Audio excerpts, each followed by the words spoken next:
एकादशी का उपवास का पालन करते हैं वे तुरंत सुखी हो जाते हैं। एकादशी व्रत की महिमा गान करता हुआ एक श्लोक हमें प्राप्त होता है हरि भक्ति विलास के 12वें अध्याय में। तो चलिए आज हम भाद्रपद मास के शुक्ल पक्ष में आने वाली पहा या परिवर्तनी एकादशी की व्रत का श्रवण करते हैं। चतुर्मास में आने वाली इस एकादशी को वामन एकादशी, जयंती एकादशी के नाम से भी जाना जाता है। एक समय युधिष्ठिर महाराज ने भगवान श्री कृष्ण से पूछा, हे ब्राह्मण के पालन करता श्री कृष्ण जी, भाद्रपद के मास के शुक्ल पक्ष में कौन सी एकादशी आती है? इसके अधिक का विग्रह कौन है? कृपया इसका विस्तार पूर्वक वर्णन करें।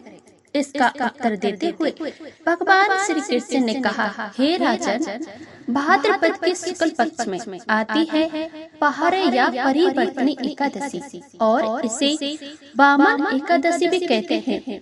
जो भी इस एकादशी का पालन करता है उसे महान पुण्य प्राप्त होता है और इसके साथ ही इस भौतिक बद्ध विभिन्नता से मुक्ति भी प्राप्त होती है। इसी कारण वंश इस एकादशी को जयंती एकादशी नाम से भी जाना जाता है। सिर्फ इस एकादशी की महिमा का श्रवण करने मात्र से व्यक्ति के अपने पूर्व जन्मों के पाप से मुक्त हो जाता है। ये व्रत इतना श्रेष्ठम है कि इसके पालन से व्यक्ति को आश्वमेध यज्ञ का फल प्राप्त होता है। जो भी इस एकादशी का व्रत का पालन करना चाहता है उसे इस दिन भगवान वामन देव की आराधना करनी चाहिए। ऐसा करने से वह ब्रह्मा, विष्णु और महेश तीनों में देवों की पूजा कर लेता है और मृत्यु के समय वह निस्देव भगवान हरि के धाम में वापस जाता है। तीनों लोकों में से इससे उत्तम कोई भी व्रत नहीं है। इस दिन भगवान विष्णु करवट बदलते हैं, इसीलिए इसे परिवर्तनी एकादशी के नाम से भी जाना जाता है। अब मैं आपको इस एकादशी के संकलन एक पूर्ण कथा सुनाता हूँ। ध्यान पूर्वक सुनिएगा। त्रेता युग में बलि नाम का एक दैत्य राजा, हालांकि उसका जन्म असुर कुल में हुआ था, लेकिन वह भगवान का परम भक्त था। वह ब्राह्मणों और गायों का सम्मान करता था और भगवान की स्तुति करते हुए उसने अनेक यज्ञ किए। अपने पुण्य कर्मों से अर्जित भक्ति शक्ति माध्यम से एक बार उसने देवराज इंद्र को युद्ध में पराजित करके इस स्वर्ग लोक पर अपना आधिपत्य स्थापित कर दिया। परिणाम स्वरूप सभी देवता अपने गुरु बृहस्पति की अद्भुत क्षमता से भगवान नारायण के पास गए और उनसे प्रार्थना की कि वे उन्हें इस विपत्ति से मुक्त करें। देवताओं की प्रार्थना से प्रसन्न होकर भगवान श्री हरि ने वामन रूप में प्रकट होने का निर्णय लिया। इस प्रकार भगवान श्री हरि बौने ब्राह्मण यानी कि वामन इस रूप में माता अदिति को और कश्यप ऋषि के पुत्र रूप में प्रकट हुए और बलि महाराज जी वहाँ अश्वमेध यज्ञ कर रहे थे। उस स्थान पर पहुँच गए जहाँ वामन देव ने बलि महाराज से ब्राह्मण के रूप में भिक्षा की याचना की। वामन देव की प्रार्थना पर बिना विचार किए बलि महाराज ने वामन देव को भिक्षा देने का संकल्प ले लिया। सबके आचार्य के बीच में भगवान वामन देव ने बलि महाराज से 3 पग मैदान मांग ली। जब वामन देव भूमि नापने लगे तो उस समय उनका शरीर विशाल काय होने लगा। पग से उन्होंने इस वर्ग लोक को सभी ग्रहण नक्षत्र ब्राह्मण के नाम लिए और दूसरे पक्ष में उन्होंने पृथ्वी लोक को आच्छादित कर दिया। ये देखकर वहाँ उपस्थित सभी लोग आचार्य चकित रह गए। देवता गंधर्व अक्ष किन्नर भगवान की स्तुति करने लगे। तब भगवान वामन ने बलि महाराज से पूछा, हे राजन, मैंने अपने दोनों पक्ष से इस वर्ग और समस्त ब्राह्मण नाम लिए, अब मैं अपने तीसरे पक्ष की भूमि का दान कैसे प्राप्त करूं?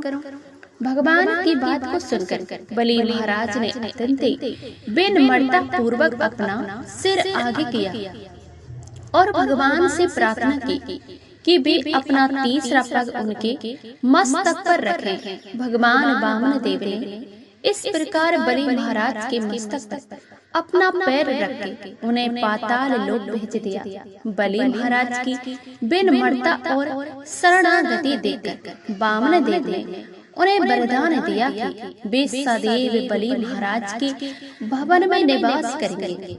और इसके पश्चात बलि महाराज ने परिवर्तनी एकादशी के दिन अपने महल में वामन देव को विग्रह की स्थापना करवाई और अगले दिन द्वादशी पर भगवान वामन देव का अभिवर्तक भाव दिवस वामन द्वादशी आती है, इसीलिए इसे वामन एकादशी के नाम से भी जाना जाता है।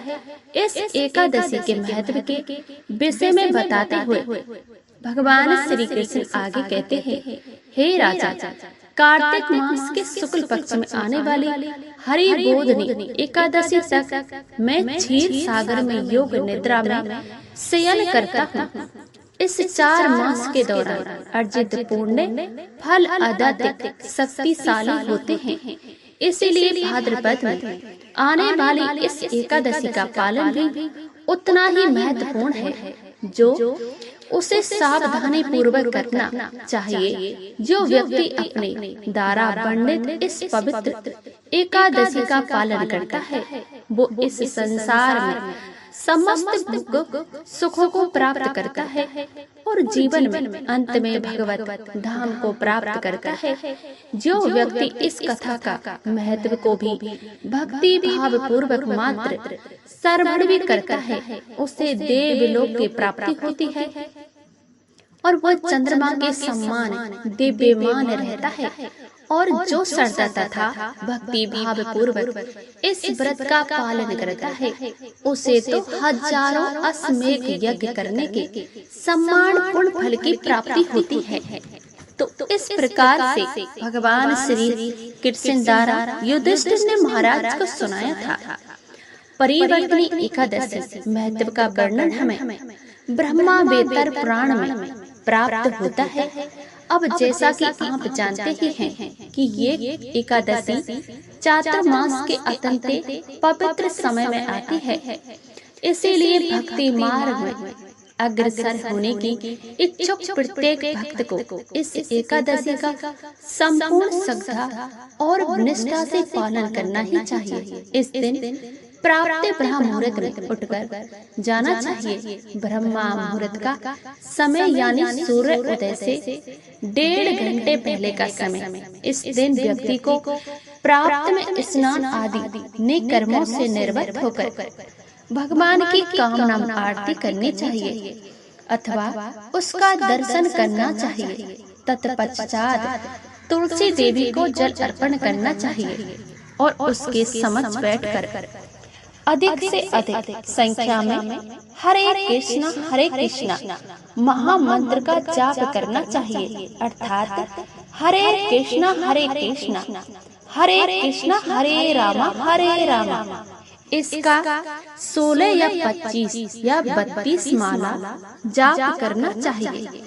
संपूर्ण दिन में भगवान वामन देव के जीवन में चरित्र के विषय में श्रीमद् भागवत से सुनना था चाहिए अथवा उसका पठन करना चाहिए। इस दिन व्यक्ति को उपवास का पालन करना चाहिए। इसका अर्थ है कि इस दिन किसी भी प्रकार का अन्न या उसने बने हुए पदार्थ ग्रहण करने चाहिए। यदि कोई भी संपूर्ण निर्जला उपवास नहीं कर सकते तो वे अपनी आवश्यकता अनुसार जल, दूध, फलों का रस या फिर एकादशी प्रसाद ले सकते हैं। इस दिन किसी भी व्यर्थ कार्यों से समय बर्बाद ना करें, जैसे कि किसी की निंदा करना, अनावश्यक बातें करना, मोबाइल या टीवी में समय गंवाना, अधिक सोना इत्यादि अधिक से अधिक समय भगवान के पवित्र नाम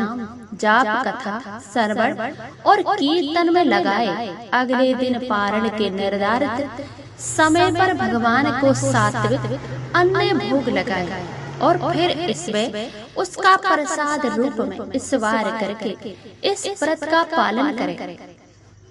पारण करने से पूर्व यदि संभव हो तो आप किसी संयोग ब्रह्मांड या बैसड़क को भगवान को अर्पित प्रसाद खिला सकते हैं और अपनी क्षमता के अनुसार कुछ न कुछ दान दे सकते हैं।